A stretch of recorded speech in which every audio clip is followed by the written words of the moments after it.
Welcome back, everybody. We are going to debunk some criticisms that are out there today of My Year of Rest and Relaxation by Ottessa Moshfegh. You guys already know that I really thoroughly enjoyed this book. Honestly, I have been recommending it to every woman I know because every woman out there should read it, and it's a book for women by women. But before we get too far into this, there will be spoilers, so get out now. Here's your warning. No shame, no harm, just get out. It's all good. So without further ado, let's start kind of talking about why the criticisms are it's just not really necessary. I really enjoyed this entire book. Now, is My Year of Rest and Relaxation a cozy, redemptive book? No, absolutely not. But I don't think Ottessa set out to do that, you know? I think she really wanted it to be as cold and abrasive as the book comes off as, you know? But for us all to kind of dismiss it because it's cold and cruel and abrasive, that's wrong, all right? So no, I think at the very least, we can give it a chance because if nothing else, it is hilarious. It is some of the funniest stuff that I've ever written. And so briefly, it's about an unnamed main character. It's written in the first person, and she, as the title suggests, wants to sleep away an entire year. And throughout the book, it's basically chronicling her journey to achieve this year of rest and relaxation, right? And you meet a few characters as she goes through. You meet her best friend, Riva, who I believe to be her foil in every way, shape, and form. I also believe deep down that Riva is almost like an antagonist to the story, but that's not the correct word. Like essentially she is the foil. However, she's the more relatable of the two because the main character is extremely privileged and kind of spoiled. Basically everything that we associate, waspy individuals with is the main character. And she is quite unrelatable because she's very unlikable. And that brings us to the criticism number one, which is the protagonist is unlikable and unrelatable. And you know what? Yes, I agree with that statement. The protagonist is 100% unlikable.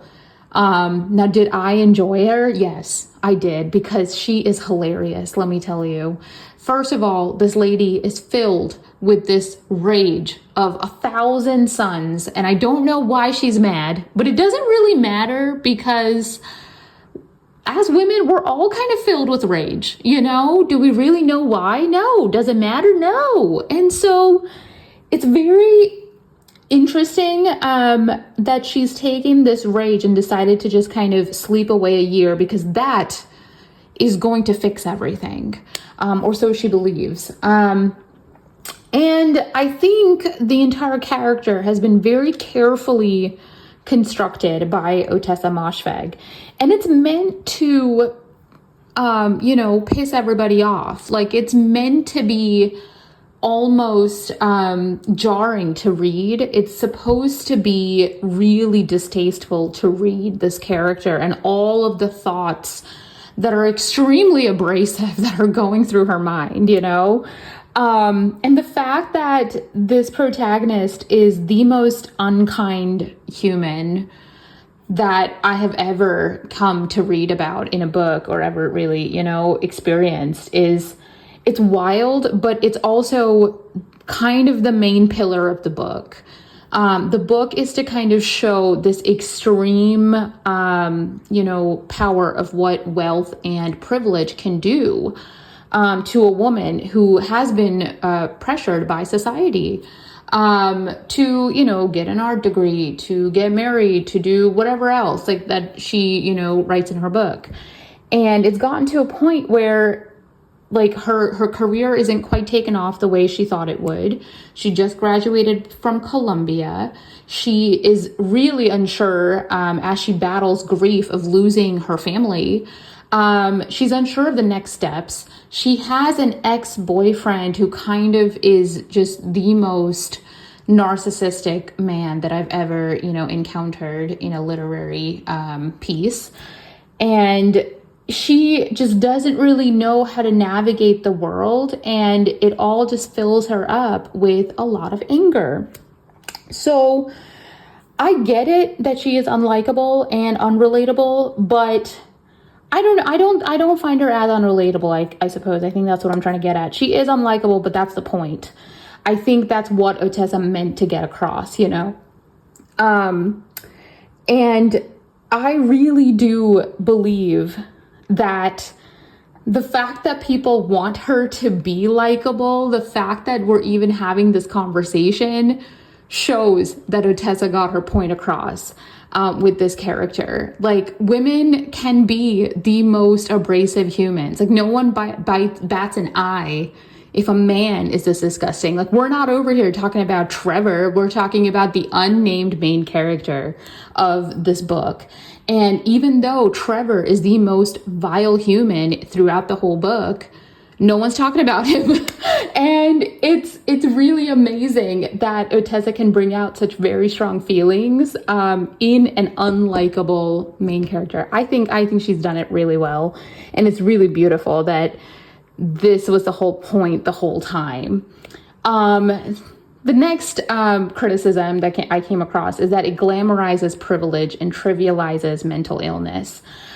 I think that it doesn't do that at all. I think it critiques it. I think it critiques privilege very harshly, actually, and it doesn't quite excuse it. The narrator's behavior are largely because she's wealthy. Like, because she's wealthy, she's able to just casually sleep away a year. And that's cool and everything, except you see the deleterious effects that it has on her life. Like, she doesn't know what she's doing most of the time. She's asleep for 3 days. Like, there's a lot of other issues that kind of come out.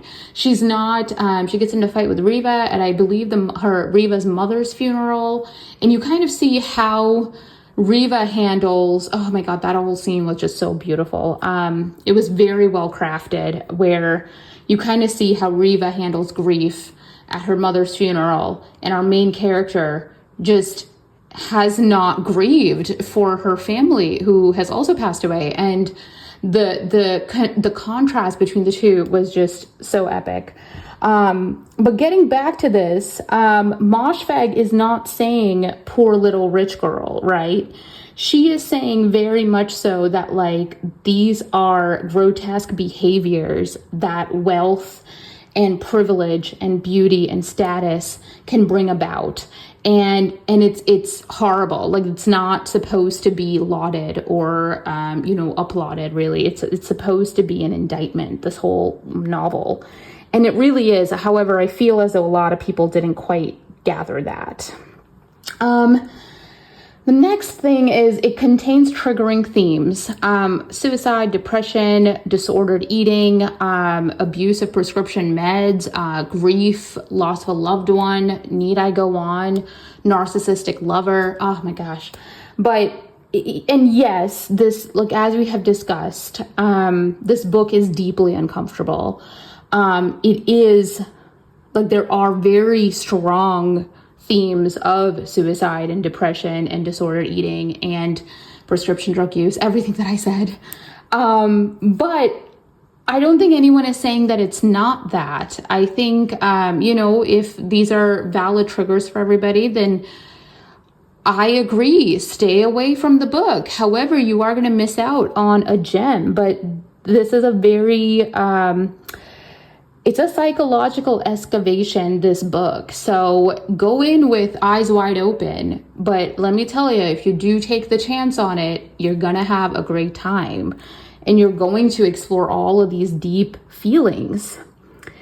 And then lastly, the ending feels rushed and unresolved. And this one hits deep, let me tell you. So the book has been set in the backdrop of 9/11.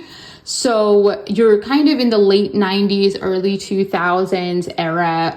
Y2K is a thing. And obviously it culminates with the Twin Towers, the terrorist attack on the Twin Towers.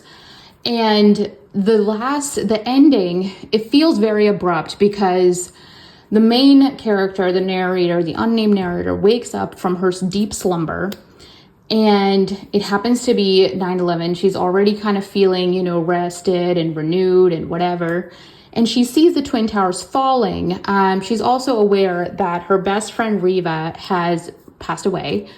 And she sees a woman jumping from the Twin Towers. And our main character believes that to be Riva.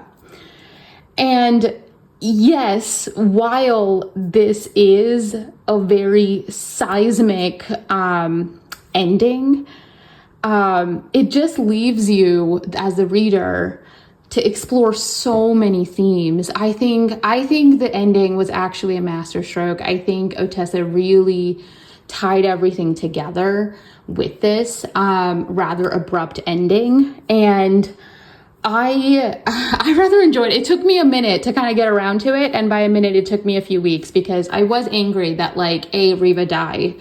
However, the more I sit on it and the more I sit with it, I come to kind of think that this was more of a theme, that this part of women who are not privileged or whatever, and this character is dying, the foil of the main character dying, is showing that our main character has in fact had a true awakening. And sadly, yes, it does kind of, in a way, confirm the true awakening of wealth and privilege. And in this sense, that the wealth and privilege have kind of won out. I choose to also believe that it kind of is a satire piece where it shows how the rich keep getting richer and richer, and the poor keep kind of, jumping out of burning buildings. It's a much more theatrical and dramatic ending for sure, but I do deep down believe that that is kind of the intention that Ottessa Moshfegh had. And it's just, it's just so poignantly done. And the final is it's just done. It's one sentence. It's very quick. It's abrupt. And it's how you would want any death or any blow to be delivered, really. So ultimately, yes, this novel is not for everybody. There are very many triggers, and so please read responsibly. However, I do think that it's a work of art and it should be given a shot. It should really be given some form of a shot to just kind of exist, in every reader's minds. I think it's done beautifully. It's written very well, and I think it's also delivered really well. So if you're not into the literary criticism and all of that deep stuff, you're still getting a very funny book about a woman wanting to sleep for an entire year. And it's just funny. I don't know. I had a really great time is all I'm saying. So if you made it this far, thank you so much. Please like, subscribe, all the things, okay? Do all of it. And just, again, so much appreciation. Thank you for listening. Good night, guys.